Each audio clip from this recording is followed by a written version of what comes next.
불가사리 황순원. 하늘에 뽀얀 안개구름이 낀 품이 오늘도 꽃바람이 불려는가 보다. 복호는 나귀가 죽을 다 먹기를 기다려 소금짐을 챙겨 싣기 시작했다. 이제 70리길을 걸어야 하는 것이다. 서분네 어머니가 부엌에서 눈곱 낀 눈으로 나와 여보게 돌아오는 길에 들릴래나? 못 들릴 거에다. 이번엔 한바골을 거쳐서 까치골로 돌아 내려가야 하니까요. 그럼 말이 왜? 서분네 어머니는 무엇을 주춤거리다가 갸를 얘꺼지 오랠 게 없세. 혼자 몸도 아니고 애꺼지 달고서 와 뭐라 갔나. 어디 말래게. 그렇기도 하디요. 좌우간 내년 봄엔 세상 없어도 오만일 못해 갈게니 그리 아시소. 복호는 짐 발을 재었다. 서분네 어머니는 어젯밤만 해도 딸 편에서 유도에는 한번 다녀가겠다고 하더라는 말을 듣고 그래줬으면 하는 생각이었다.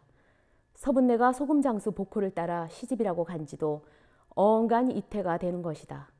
처음 약속은 서분네를 데려간 가을에 어머니를 모셔가기로 돼 있었다.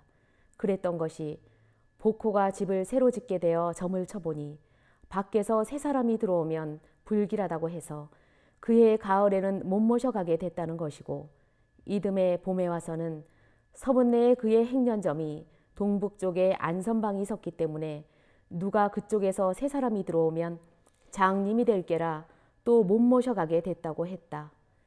그러나 서분네 어머니는 딸이 그 낯선 고장에 가서 몸성이 잘 있기만 한다면 그깟 한두 해쯤 못 받기로써니 무엇 대단할 게 있으랴 했다.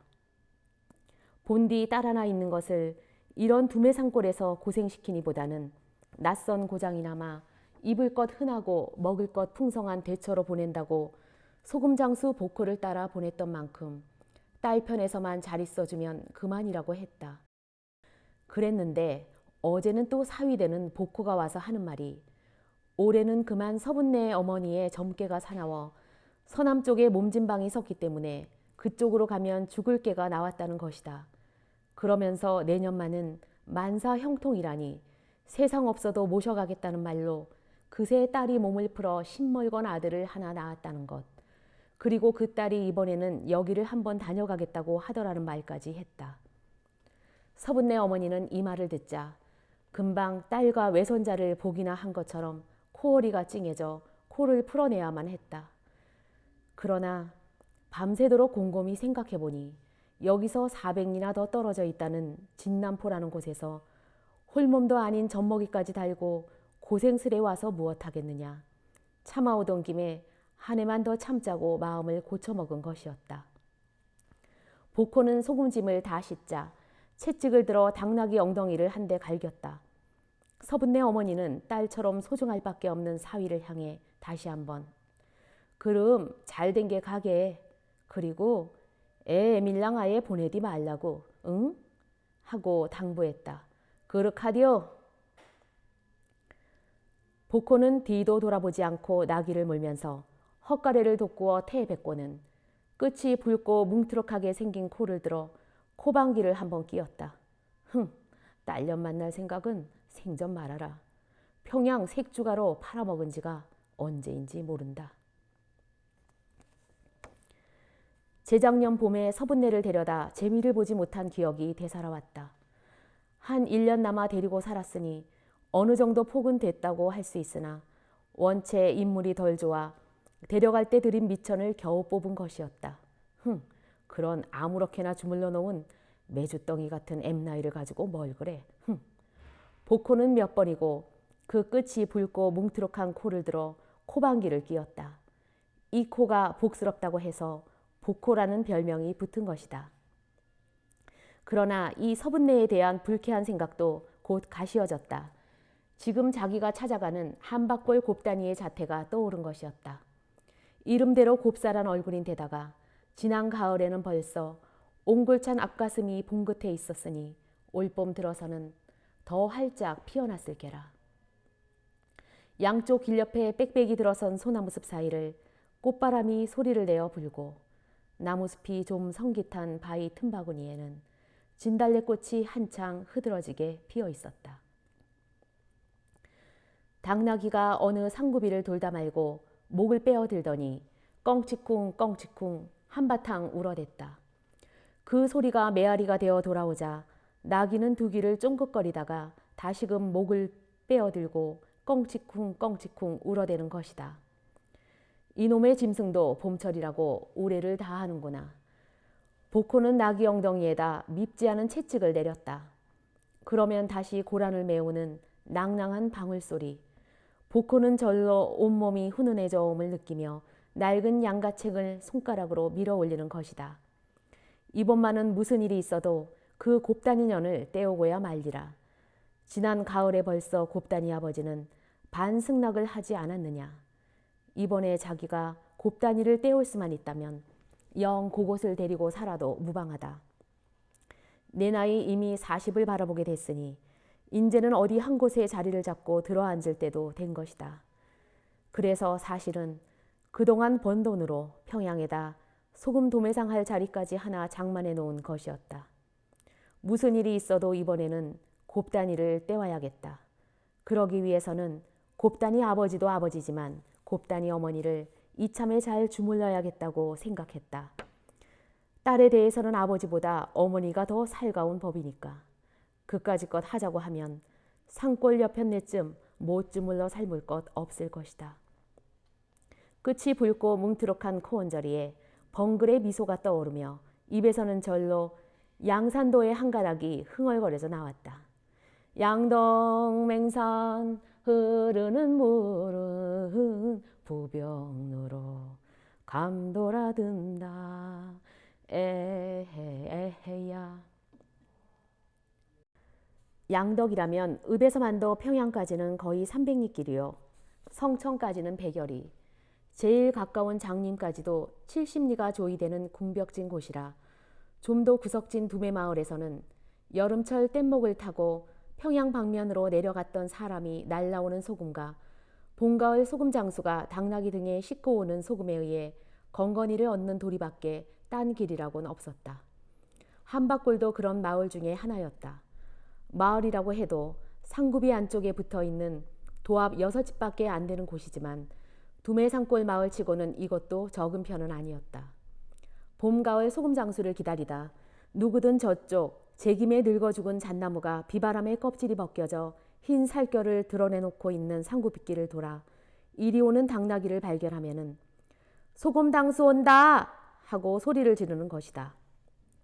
이보다 더 반갑고 고마운 소리는 없었다. 모두 지게문을 열어 젖들이고 나오는 것이다. 애들까지 제발로 걸을 수 있는 애는 제발로, 그렇지 못한 어린 것은 어른들이 안고 나온다. 그리고는 곱다니네 앞마당으로들 모이는 것이다. 언제부터인가 거기가 소금 장수가 짐을 푸는 장소로 돼 있었고 잠도 곱다니네 집에서 자곤 했다. 이날 소금 장수를 제일 먼저 발견한 사람은 곱다니였다. 대진물 끓일 족결을 가지러 헛간으로 나갔다가 문득 잣나무 줄기가 흰 살결을 드러내놓고 서 있는 상구빗길을 돌아 이리 걸음을 재촉하는 당나귀를 본 것이었다. 그러나 곱다니는 소금 장수 온다는 소리를 지르지 못했다. 그저 가슴을 달막거리며 부엌으로 뛰어들어가고 말았다. 이러한 일은 작년 가을 소금 장수 복호가 아버지더러 곱다니 자기를 색시로 달라는 말을 건네기 전까지는 없었던 일이었다. 옆집 보또리에 야, 소금 당수 온다 하는 쨍한 목소리가 들려왔다. 올봄에는 자기가 제일 먼저 봤다는 자랑스런 목소리였다. 앞마당에 사람들이 모여드는 기색이고 멀리 들릴까 말까 하던 방울소리가 점점 똑똑해지며 커지더니 컬컬한 복호의 목소리로 그동안 안녕들 하세쎄까? 하는 소리가 들렸다. 곱다니는 나귀방울 모양 가슴을 달막거릴 뿐 밖을 내다보지도 못했다. 모여선 사내들이 소금장수와 인사말을 주고받는 동안 아낙네들은 일단 자기네 집으로 들어간다. 소금과 바꿀 물건을 가지러 가는 것이다. 복호는 나귀 등에서 짐을 풀고는 그 옆에 앉아 호주머니에서 권령과 당성량을 꺼내어 멋있게 담배를 붙여무는 것이다. 호박잎 섞인 잎담배와 부싯돌밖에 모르는 고장에서 걸련에다 득 성냥을 그어 붙여 문다는 것은 정녕 멋있는 일임에 틀림없었다. 집으로 들어갔던 아낙네들이 제각기 삼배를 안고 나왔다. 소금과 바꾸기 위해 겨우내 짜모아 두었던 물건들이었다. 보코는 담배를 피우며 이들 아낙네가 안고 나온 삼배에 흠잡을 때를 궁리해 두는 것이었다. 이것은 너비가 좁다. 색이 사납다. 씨가 덜 먹었다. 이렇게 보코는 아낙네들의 삼배를 헐값으로 소금과 바꿔가지고 다시 그것을 팔아넘기는 양목치기 장수였다. 이날 보코가 아낙네들을 살피는 것은 그러나 장사 속만은 아니었다. 아까부터 거기 보여야 할 곱다니의 모습이 배지 않는 것이었다. 어디 몸이라도 편찮아 들어 누웠나, 그새 어디로 시집이라도 간 것은 아닌가. 그렇다고 누구에게 물어볼 수도 없는 노릇이어서 적잖이 갑갑증이 일었다. 보코는 반쯤 탄 담배를 비벼 끄고 일어나서는 아낙네들과 아기다툼하는 것도 대충대충 해 넘겨버리고 곱다니 어머니 차례가 되자 오맞네, 그새 별일 없었디요? 하고 넌지시 물어보았다. 벌써부터 보코는 곱다니 아버지나 어머니 보고 아바지니 오마니니 하고 호칭해 오는 것이다. 곱다니 어머니는 별일 있을 리 있나. 그저 쌍가매가 요 며칠 채 몸이 끌어 알아 누웠군. 그래요? 그거 안 됐구만요. 곱다니가 안 베는 것은 그 때문이거니 생각했다. 다음 차례인 보또리 어머니가 그중 3배를 적게 안고 나와 있었다. 본시 게을러 빠진 여인이라 길쌈을 잘 안 하는 데다가 그 얼마 안 되게 짠 배라는 것도 그중 품질이 떨어지곤 했다. 그래 대개 이 보또리네가 소금과 바꿈질을 하는 것은 남편이 잡은 짐승의 가죽이었는데 지난 겨울에는 살쾡이 한 마리에 토끼 몇 마리밖에 잡지 못하고 말았다. 아즈만 이런 갱이 가죽만도 못한 걸 개주고야 어디 소금을 내놓겠소? 지난 겨울엔 눈이 덜어서 잡들 못한 걸 어떡하겠소? 내 가죽을 대신 베낄 수도 없고. 그러디 말고 어서 반말만 더 외상으로 주소. 이 아주머니가 난 당최 외상법은 모릅니다. 누가 뭐 오늘 내일 당장 죽을 사람들인가? 그러디 말고 어서 반말만 퍼주소. 그러면 말이에다 올가을엔 본때 있는 영울 한 마리 잡아뒀다가 주디요. 내가 벌써부터 눈독을 들인 영우가 한 마리 있시오. 한 30년은 잘 묵은 암영우인데 그놈만 잡아서 아래를 도래내면 그 값이 한 방이 없애다래. 알갔소? 그놈만 몸에 차고 댕기면 무어나 소원성치 안 되는 게 없거든요. 내 자들이 참은 아무리 남봉이 났든 서방이라도 제 내편네 궁둥이에서 떨어지들 못하고 남동들이 참은 맘에 먹은 색시가 막 품에 개듭내다래. 본디 애죽애죽 이야기를 잘 세부랑거리는 여인이었다. 남편 되는 사람만이 전연이 또 무슨 실없는 수작을 짓거리노 하고 침을 한번 내뱉으며 외면할 뿐 다른 사람들은 모두 소리내어 웃었다. 그게 처음 듣는 이야기라서가 아니라 7, 8년 동안 낯을 익혀온 사이라고는 하나 타처에서 온 사내 앞에서 그런 말을 한다는 게 재미있는 것이다. 보코도 같이 따라 웃으며 그렇게 도운 거면 아즈만이나 차가띠 날 죽었소? 우리 같은 거야 이러다 늙어 죽을 팔자니 그런 걸 해서 뭘 하겠소. 김주사나 그걸 참은 당사도 잘 되고 마음의 체니도 막 품에 개들 게 아니외까? 다시 동네 사람들의 웃음에 보코도 따라 웃었으나 어쩐지 쓴웃음이 돼버렸다. 보또리 어머니의 말 속에 어딘가 자기와 곱다니를 빗대고 하는 말뜻이 들어있는 것처럼 느껴졌기 때문이었다. 보코는 그만 이 채신머리 없는 여편네가 또 무슨 말을 꺼낼지 몰라. 자, 모르가세다 하고 소금을 두어 대박 퍼주면서 그러나 그 암령을 잡게 되면 아즈만이나 차소. 늑마의 넝감이 바람이라도 피면 야단이니낀 하고 뭉쳐버렸다. 다음은 반수영감네의 차례였다. 반수영감네는 수양아들 비스시 또는 수양손자 비스시 길러오는 고미가 와 있었다. 6가구 중에서 가장 나이가 많다고 해서 반수 할아버지란 칭호를 받는 이 늙은이네 집에 고미가 덧붙어 살게 된 것은 10여 년 전 일이었다. 고미의 나이 8살 때 부모가 전후에서 세상을 떠나자 자식 없는 반수 영감네가 맡아 기른 것이었다. 그 고미가 이제는 21살에 어깨 퍼진 한포락 일꾼이 돼 있었다.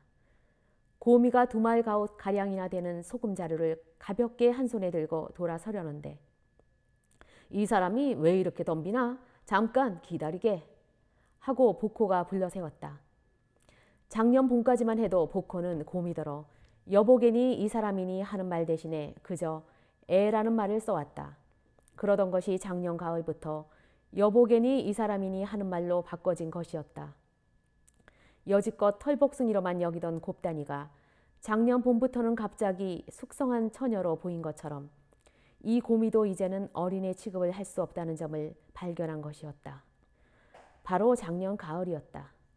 이 한바퀴 오는 도중에 왜 그런지 당나귀란 놈이 뒷다리 하나를 절름거렸다. 혹시 발통에 무엇이 박혔나 싶어 소금짐을 부리기가 바쁘게 그쪽 다리를 들여다보기로 했다. 그러나 나귀가 요동을 치는 바람에 어쩔 수가 없었다. 어른들이 몇 고삐를 잡고 목을 끌어안고 해도 소용없었다. 그것을 마치 고미가 보고 있다가 한 손으로 고삐를 잡아쥐고 한 손으로는 갈기를 그어지어 요동을 멈추게 한 것이었다. 동네 사람들도 새삼스레 놀라운 눈으로 이 떡거머리 총각의 얼굴을 쳐다보았지만 복호는 복호대로 과연 곰이란 이름 그대로로구나 하고 감탄에 맞이하는 것이었다. 그로부터 차마 예라는 말이 입 밖에 나와지질 않았다. 고미를 불러세운 복호는 거기 한 옆에 쭈그리고 앉아 입담배를 피우고 있는 반수영감에게로 고개를 돌리며 하루반네한테는 그동안 신세를 많이 재나서 얼마 안 되디만 갖다 잡수십시오 하고 소금을 서대나 시리되게 자루에 부어주었다. 아니 그 귀한 소금을 그렇게 어디 님자가 우리 신세 진 거 뭐 있나? 우리가 님자 신세를 쟀디? 아니디요. 이렇게 7, 8년 동안이나 단골로 덩해놓고 댕기게 된 것도 다 하루밤 같으신 분의 덕택 아니외까? 웬 벨말을 님자가 철 따라와 주는 것만도 어디게. 그리고 반수영감은 저녁이나 자기 집에 와 같이 하자고 했다. 복호는 몇 번 사양을 하다가 마지 못하는 체하고 응낙을 했다. 남은 소금 가마니를 챙겨놓고 나서 복호는 따로 싸가지고 온 보자기를 들고 곱단이네 집으로 들어갔다. 마침 곱단이 어머니가 부엌문 앞에서 소금의 티를 골라내고 있었다. 복호는 그 앞에다 보자기를 펴놓으며 이거 벤벤티한티만 입성감 하나씩 끊어왔세다. 이 맹디는 오마니 저구리감이고요. 이 옥양목은 아바지 두루매기감. 그리고 이 하부다이는 곱단이 저구리하고 초매감위에다. 그것뿐만이 아니었다. 곱단이의 것이라고 하면서 손거울과 크림통까지 내놓는 것이었다. 곱단이 어머니는 무슨 영문인지 몰라 입을 반만큼 벌리고 복호의 얼굴만 바라보았다. 그러는 그네의 바람과 볕에 그을려 자줏빛 도는 얼굴에는 어떤 불안한 빛이 어리어 있었다. 오마니 달리 생각하실 거 없시오. 이번에 난 이놈의 당살 집어치우고 도매상을 하나 차려놓게 됐시오. 그래 그동안 이래저래 패도 많이 끼티고 했길래 정표로서 조금 싸운 거니 뭐 달리 생각 마시라우요. 그럼 오마니 세수하게 쓰리 물이나 좀 주시소. 호주머니에서 종이에 싼 비누를 꺼내들었다. 아직 곱단이 어머니는 제정신이 아닌 듯 그대로 잠시 멍하니 앉았다가야 겨우 부엌 쪽을 향해 예 곱단아 김주사월은 새순물 드래라. 목소리마저 떨려 나왔다. 그때까지 곱단이는 다 끓고도 남은 대진물을 주걱으로 해저으며 가슴만 달랑거리고 있었다. 어쩐지 복호와 대면하기가 무섭기만 한 것이다. 그러나 어머니의 새순물 뜨라는 말을 듣고도 그냥 있을 수는 없어 바가지에 물을 뜨려다 말고 얼핏 정신이 들어 질자배기에다 떴다. 언제인가 바가지에 새순물을 젓다가 비눗물이 배어 며칠 동안 밥이며 냉수에서 고약한 냄새가 가시지 않아 애먹은 일이 있었던 것이다. 새순물 자배기를 들고 나오는 곱단이는 제대로 얼굴도 들지 못했다. 그러다 이리 부어지는 복호의 시선을 이마에 느끼며 자배기를 내려놓는가 마는가 그만 부엌으로 되돌아 들어가고 말았다. 복호는 이 애가 이제는 내외도 할 줄 알고 제법이야. 그새 허리통도 더 굵어지고. 만족스러워 비누를 2번씩이나 풀어 세수를 했다. 산골의 저녁은 빨랐다. 가뜩이나 안개구름으로 해서 흐릿하던 산그늘이 짙어지면서 그것이 그대로 땅거미로 변해버리는 것이었다. 저녁 그늘이 내리덮이기 시작하는 때가 이 두매에서는 그중 떠들썩한 때이기도 했다. 깃을 찾아가는 산새들의 지저귐 소리와 날개짓 소리, 산비둘기의 울음소리, 제일 시끄러운 까치 소리, 그 위로 솔바람이 저녁 그늘을 몰고 불었다. 복호는 곱단이 아버지와 함께 토방에 앉아 걸련을 나눠 피우면서 좀 전에 잠깐 곱단이 어머니에게 내비추인 대로 자기의 이 장사도 이번이 마지막 행보라는 것, 앞으로는 소금 도매상을 하여 사업을 한번 크게 벌여보겠다는 것, 따라서 자기 혼자로서는 도저히 손이 모자라기 때문에 맞잡아 도와줄 남정네가 꼭 하나 필요하다는 것, 이러한 것을 하나하나 설명해 들려주는 것이었다. 거짓말이 아니었다. 그러다가 곱단이 어머니가 부엌에서 당나귀 죽함지를 안고 나오는 것을 보고는 얼른 달려가 그것을 옮겨받았다. 전처럼 곱단이가 죽함지를 들고 나오고 자기가 그걸 옮겨받기를 은근히 기대하고 있었던 것인데 오늘은 그렇지가 못해 서운했다. 역시 나이찬 처녀가 내외를 하느라고 그러거니 했다. 당나귀에 죽을 주고 섰느라니까 고미가 와서 반수 할아버지가 오란다고 했다. 그리 가려던 참이었다. 이번 길을 떠나면서부터 복호는 반수 영감과 조용히 이야기할 틈을 만들려고 생각했던 것이다.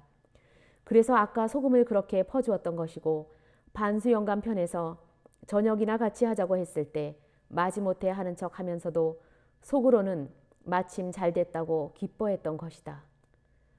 복호는 계획대로 일이 돼나가는 것이 흡족해 앞서가는 고미 보고 자네 이 골련한 데 피워보게 했다. 못 피워요. 고미는 뒤도 돌아보지 않고 대답했다. 언젠가 피우는 걸로 봤는데 못 피워요. 어째 볼멘 소리였다. 이 자식이 주임 영감한테 욕이라도 얻어먹은 모양이로구나 하며 너도 앞으로 이 산속에서 손발이 닳고 등허리가 벗겨지도록 일이나 하다 죽을 신세로구나 생각하니 거기 비해 자기는 무척 행복한 사람같이 느껴졌다. 반수 영감네 집에는 아주까리 등잔불이 켜져 있었다. 원래 두매에서는 이렇게 일찍 불을 안 켜는 법이지만 서로 켠다고 해도 간설불인데 오늘 저녁엔 손님이 온다고 해서 대사 때에나 쓰는 아주까리 등잔불까지 켜놓은 것이었다. 어서 들어오게. 다 아는 터디만 우리가 사는 몰골은 이렇다네. 소나무를 깎아 무어서 만든 밥상이 들어왔다. 겸상이었다. 산나물 무친 것과 도토리묵을 담은 그릇도 집에서 만든 목기요. 밥그릇만이 녹이 쓴 녹그릇이었다. 밥은 좁쌀이 섞인 강냉이 밥인데 그래도 손님이라고 복호의 것은 좁쌀이 더 들어있었다. 자, 한술 떠보게. 산골로 댕기느래면 강목을 치야 하느니. 이거 다 별음식이 아니외까. 하긴 기름진 걸 자시다가 이런 걸 먹어보는 것도 괜티 않디.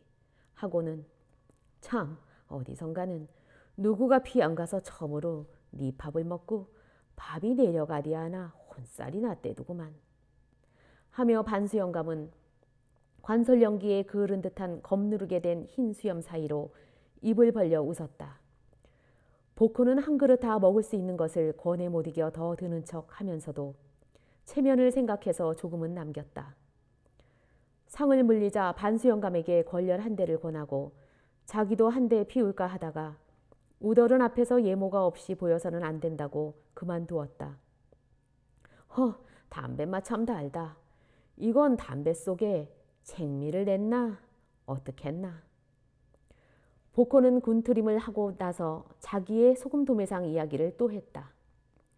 반수 영감은 그 소금 도매상이라는 게 어떤 것인지는 몰라도 그저 이 복호가 큰 부자가 됐다는 것만은 알 수 있을 것 같았다.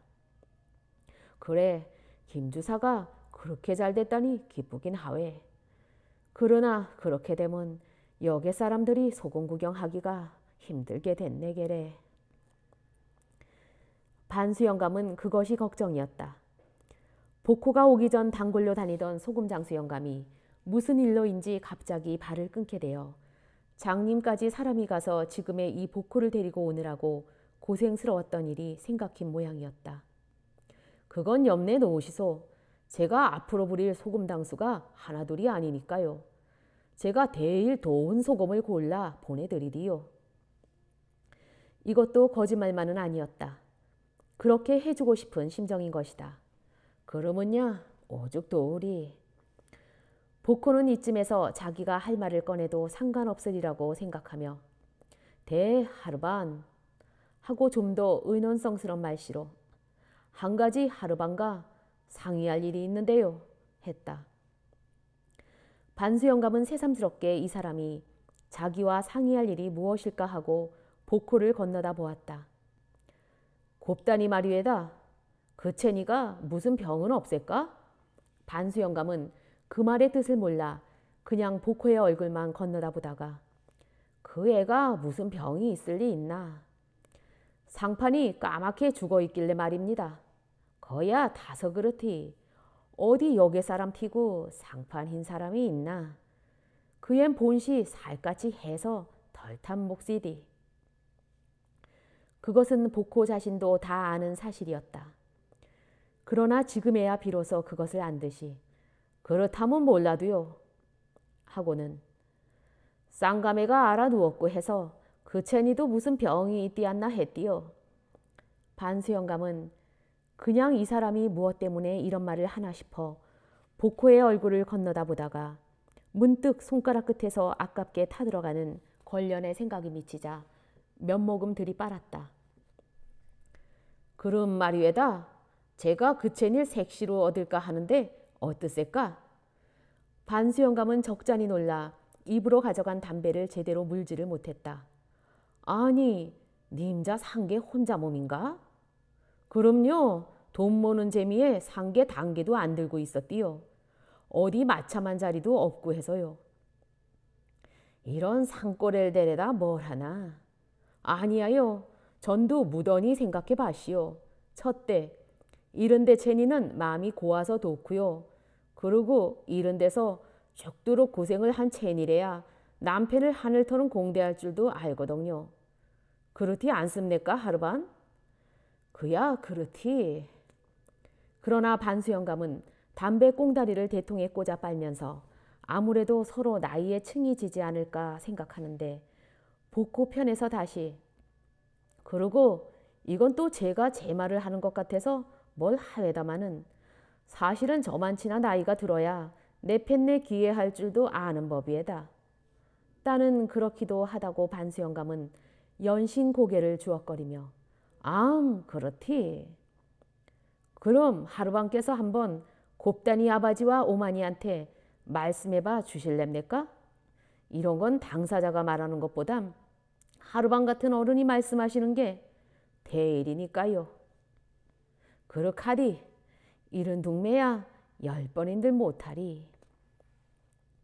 복호는 다시 소금 도매상 이야기로 돌아가 앞으로 크게 사업을 벌이려면 아무래도 자기 혼자로서는 손이 모자란단 말로 곱다니 아버지 같은 이가 맞잡아 도와주면 얼마나 좋을지 모르겠노라고 했다.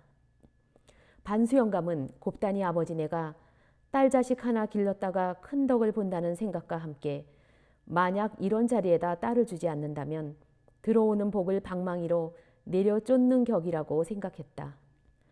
복호가 반수영감네 집을 나온 것은 밤이 이슥해서였다. 하늘에는 그냥 엷은 안개구름이 끼어 있어 초아흘의 달이 어렴풋이 비치고 있었다. 바람은 사방은 그저 고자누룩한 어둠에 묻혔는데 한껏 먼 어느 산골짜기에서 접동새의 울음소리가 꿈속에 선 듯 아련히 들려왔다. 길 잃은 산새 한 마리가 복호를 향해 날아들다가 어깨를 스치고는 다시 어둠 속으로 사라져버렸다. 복호는 즐거웠다. 모든 일이 뜻대로만 돼가는 것이 만족스러웠다. 이렇게 거의 곱다니네 집 가까이까지 이르러서였다. 문득 부엌 뒷모퉁이 어둠 속에 사람의 그림자가 보였다. 발소리를 죽여 그리 다가가기 시작했다. 곱다니면 무슨 말이고 한마디 건네어 보고 싶은 흥감스러운 기분이었다. 손목을 잡아도 좋다. 그래 놓으면 이런 산골처녀는 나중에 딴전을 못 부리는 법이다. 재작년 서분내를 소나기에 넣을 때도 그렇게 한 것이다. 이런 생각을 하며 가만 걸음을 옮겨놓던 복호는 그만 흠칫하고 놀라 거기 돌배나무 뒤에 몸을 붙이고 말았다. 곱다니긴 한데 혼자가 아닌 것이다.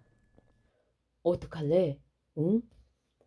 나지막 하나 무엇을 다짐해 묻는 것은 사내 목소리였다. 난 모르겠어. 좀 사이를 두어 역시 목소리를 죽인 곱다니의 애타하는 말소리가 들렸다. 모르긴 뭘 몰라. 지금 소금당수 녀석이 우리 할반한테 와서 하는 소리가 이번엔 널 꼭 데려가려는가 보더라. 이대로 있다간 넌 끌려가고야 마라.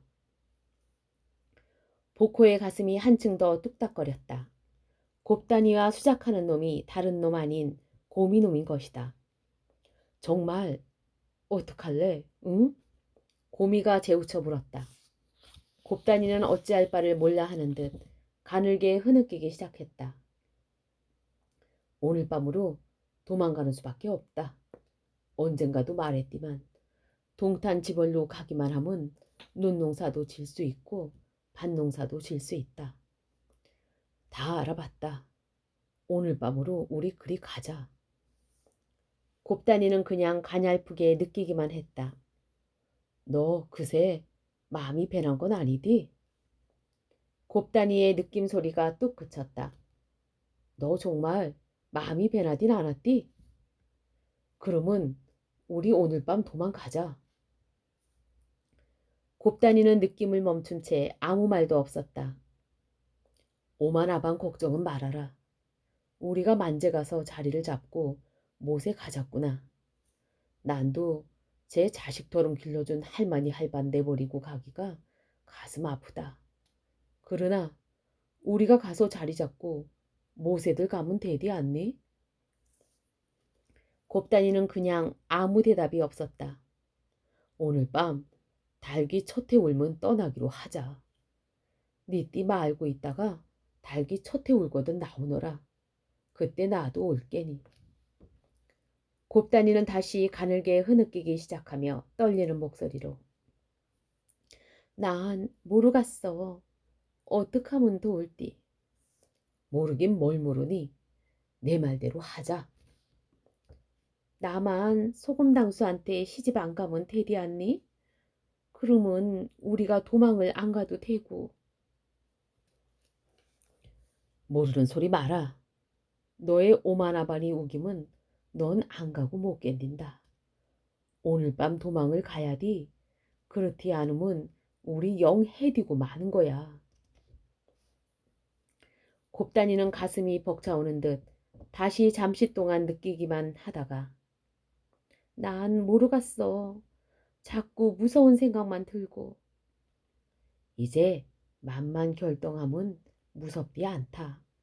나도 처음엔 자꾸 무서운 생각이 들더니 이젠 일 없다. 그러나 곱다니는 가늘게 느끼기만 할 뿐 또 아무 말도 없었다. 그럼 닭이 첫해 올 때까지 마음을 동하게 해주고 나오너라. 내 여기와 기다릴게니. 그 말에 곱다니는 흐느낌 소리를 뚝 끊고 여긴 안 돼. 그러다가 누구 통세라도 나왔다가 들키면 어떡하니. 지금은 오마니 아버지가 집에서 네 얘기를 하고 있으니 괜티한티만. 그리고 약간은 마음을 다져먹은 듯 또렷한 목소리로 그러디 말고 전에처럼 앞마당 몽석 속에 들어가 숨어 있어라. 그럼 그러디 너 닭이 첫해 오는 거 니띠 마라. 복호는 돌배나무에 몸을 붙인 채 뜯어놨던 광경에 가슴을 울렁거리고 있었지만 나중에 가서는 그 끝이 붉고 뭉투룩한 코 언저리에 미소 같은 것을 떠올리는 것이었다. 무슨 좋은 궁리라도 있는 듯한 웃음이었다. 방 안에서는 아까부터 곱다니 아버지와 어머니가 관솔부를 켜놓고 앉아 딸에 대한 공론을 하고 있었다. 여보, 난 암만 해도 걔를 대처로 보내는 게 겁이 나요. 알아 누워있는 애 곁에 쪼그리고 있던 곱다니 어머니가 벌써 몇 번째나 같은 말을 되뇌는 것이었다. 그건 나도 알아. 통세지는 통세에만 살게 매른이고 통간지는 통간에만 살게 매른이디. 그러나 말이야, 소금당수 그 사람이 두고 보니낀 사람이 괜티 않아. 나이가 좀 짝이디디만 그 편이 우리 곱단이도 사랑받고 여러 가지로 도티 안 갔어? 글쎄요.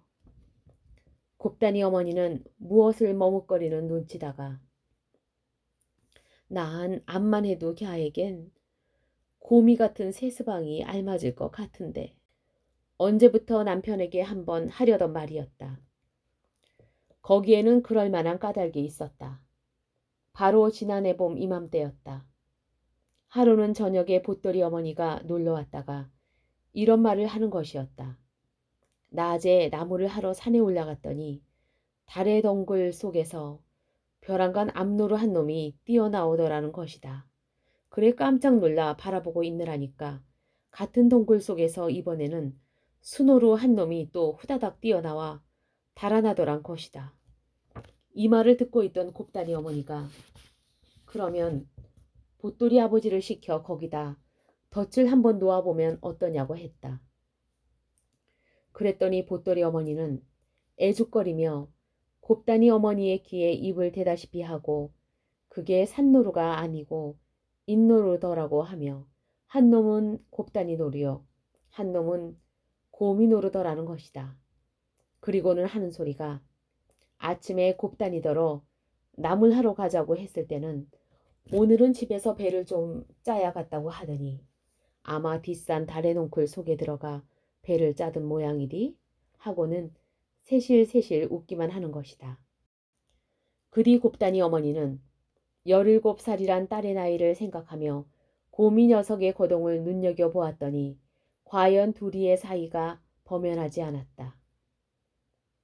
곰이가 품앗이로 일을 하러 오는 날 같은 때도 딸년이 곰이의 밥그릇을 한사코 꾹꾹 눌러 담는 것이 아닌가. 그로부터 곱다니 어머니는 속으로 곰이를 사윗감으로 점쳐두고 오는 터였다.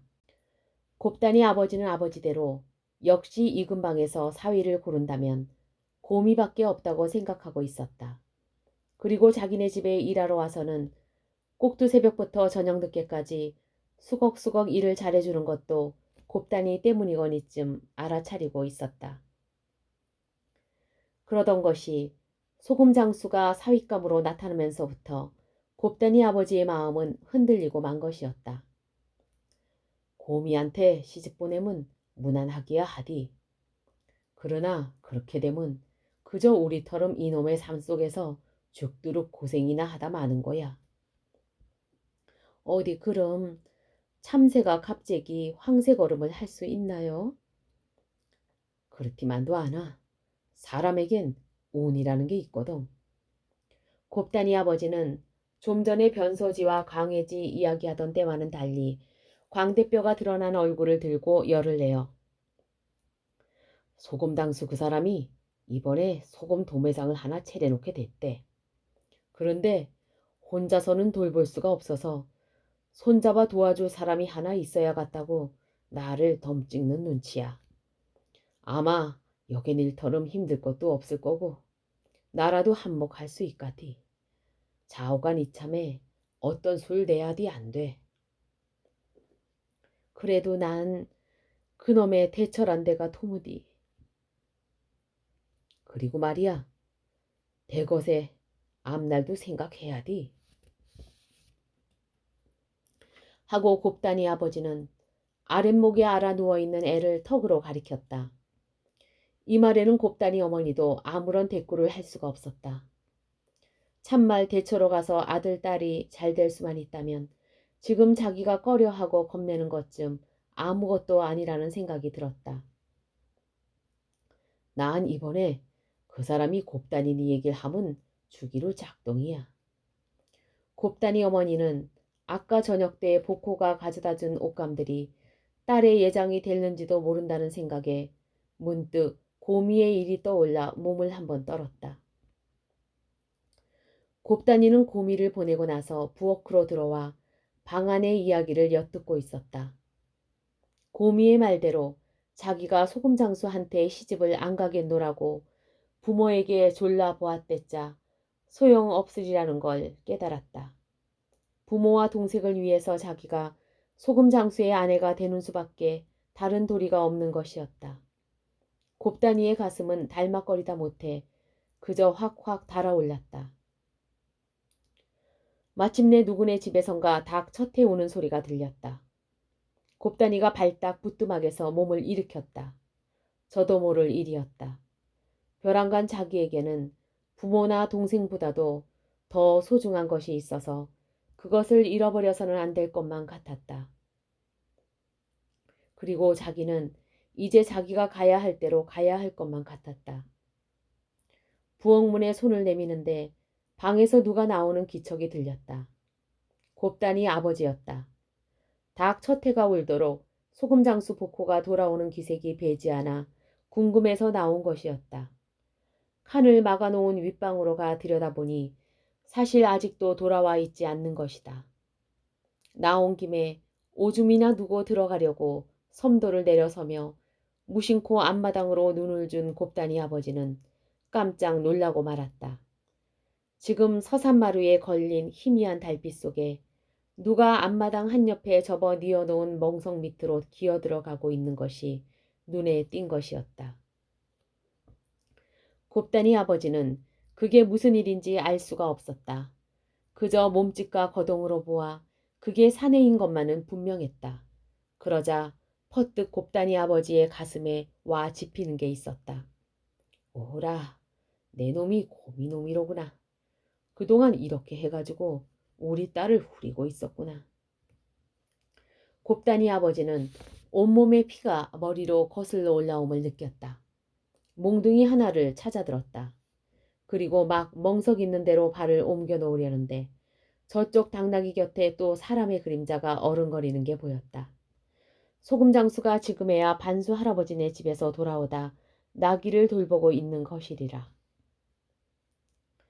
혹시 저 사람이 무슨 말이라도 건네어 여기 사람이 있다는 걸 알리면 어쩌나 하고 있는데 나귀 곁에 그림자가 변소에라도 들르려는 듯 그쪽으로 사라져버리는 것이다. 그러자 곱단이 아버지는 무엇을 생각했는지 몽둥이를 내려놓고 이번에는 헛간 기둥에 걸려있는 찬발을 벗겨들었다. 그리고는 발소리를 죽여 조심조심 멍석 쪽으로 걸어가는데 멍석 쪽에서도 이 편이 가까이 오기를 기다리고 있었던 듯이 쑥 손이 하나 나와 발목을 잡는 것이었다. 그러나 그때는 이미 곱단이 아버지의 몸이 멍석을 덮여 누르면서 이 새끼 꼼짝 마라. 그렇디 않으면 단박 박살시켜 놓겠다. 하고 숨죽인 목소리로 엄포를 놓고 있었다. 뒤이어 멍석 허리로 돌아가며 밧줄을 찬찬 감으면서 중얼거렸다. 이 새끼 너도 힘 꽤나 쓰더라만 나도 한때는 웬만한 둥소에 한 바리쯤이나 되는 나무를 등짐으로 저 나르곤 했다. 그래, 이 터나 못된 놈의 새끼 어디 맛을 좀 봐라. 오늘 밤은 젖닭도 울고 했으니 이대로 예서 고생 좀 해보고 내일 아침 동네 사람들 앞에서 한번 톡톡히 혼 좀 나봐라. 아예 내깟 놈의 새끼 이 동네에 붙어 살지도 못하게 하고 말겠다. 이윽고 초아울의 딸이 서산을 넘은 어두운 산길을 걸음을 재촉해 내려가는 당나귀 한 필이 있었다. 목에 방울도 달려있지 않은 나귀 고삐를 젊은 사내가 잡았는데 여자가 하나 올라타 있었다. 사내가 때때로 채찍을 들어 나귀 엉덩이를 갈겼다. 어딘가 그 채찍질하는 솜씨나 고삐를 잡고 나귀를 다루는 솜씨가 서툴러 보였다. 그러면서도 이틀은 이미 가야 할 방향을 정해놓은 듯 송진 냄새에 풍기는 어두운 산길을 헤치고 그냥 앞으로 내려가는 것이었다. 1955 10월